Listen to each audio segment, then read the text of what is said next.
Alright, your friendly neighborhood Mr. G here with his second academic video blog. Second week before Christmas break, one to go. A few things we want to talk about. Spirit.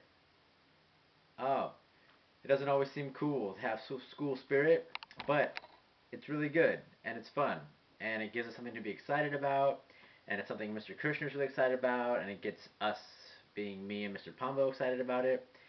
And it's a lot of fun. So, wear your school colors on Fridays. Find something cool. Go shopping with a friend. Find something in Garnet. Wear it. Buy something for a friend. Bring it. Have them wear it. And let's get like 90% this week. It'll be good.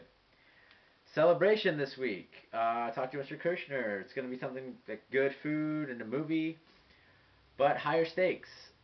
Agenda assigned every day. Don't miss a day. You should be writing in it. Your parents should be checking it, getting it signed.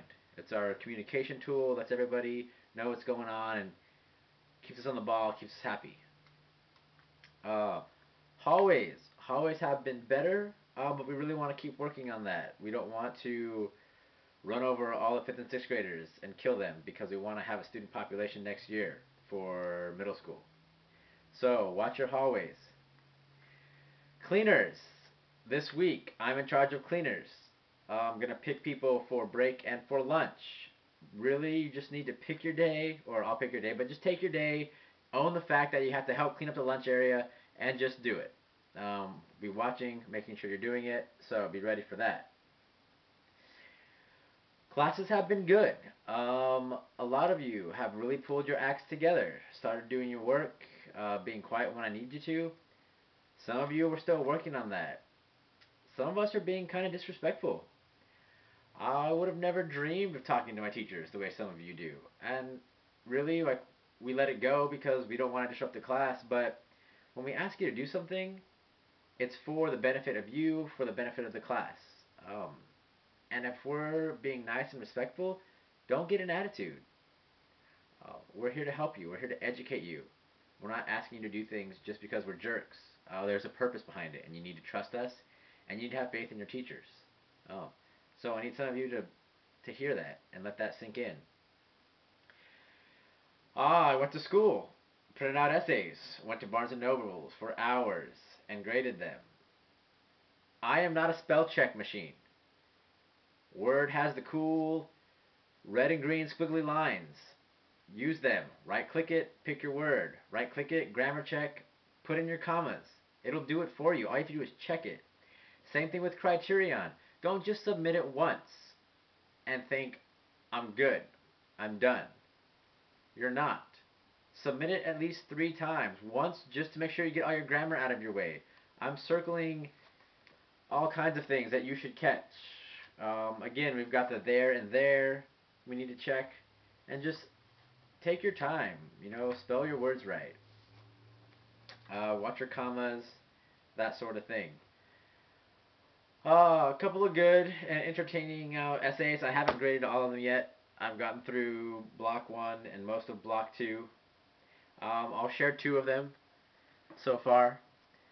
And here's a first one, titled Perry the Platypus. Our essay prompt this week was to write a narrative short story. We just read The Pearl, John Steinbeck. It's a parable, meaning a story with a lesson. You needed to create your own parable about the danger of fake friends and how friends sometimes are just using you for things that you have or things that you do, and they're not really being true to you. And you had to take this idea and write a story that had this lesson to it. So here's the first one about Perry the Platypus. Perry the Platypus and Gary the Bear have been friends for many years. Gary has been kind and generous to Perry, and Perry has been kind and generous back to him. Perry has recently been inviting Gary to his house, and they have been exploring the waters. Gary and Perry share everything they have. Gary shares his shelter, while Perry shares his food. Perry and Gary are the best friends in the world. They do everything together. One day, when Perry and Gary were searching the waters, they found a huge pond of nothing but fish. Gary and Perry vowed not to tell anyone about this magical fish pond.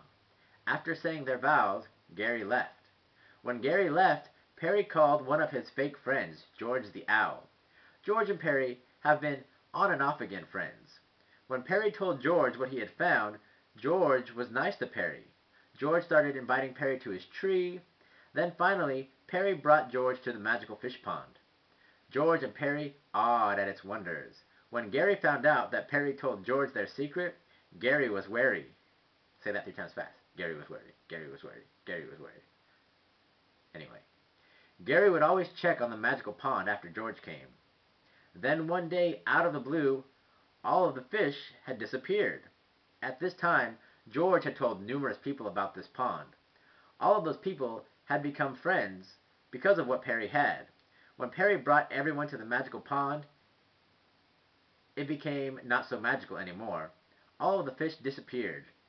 Nothing had changed except for the fish not being there. When everyone saw this, he was made fun of at the pond. Gary was not there, but Perry knew he had chosen wrong.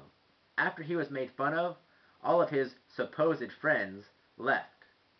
Without a word, they disappeared. Perry was left alone, with no one around. Not a noise was stirring, not even a mouse. Then, with no warning, Gary came out of the woods. Gary told him he should not have broken the promise to tell people who he did not know. Gary had stuck by Perry's side. He was the only one left that was Perry's friend. Perry and Gary talked about how you should know your real friends before you try to make more. They also talked about testing your friends to see if they really are.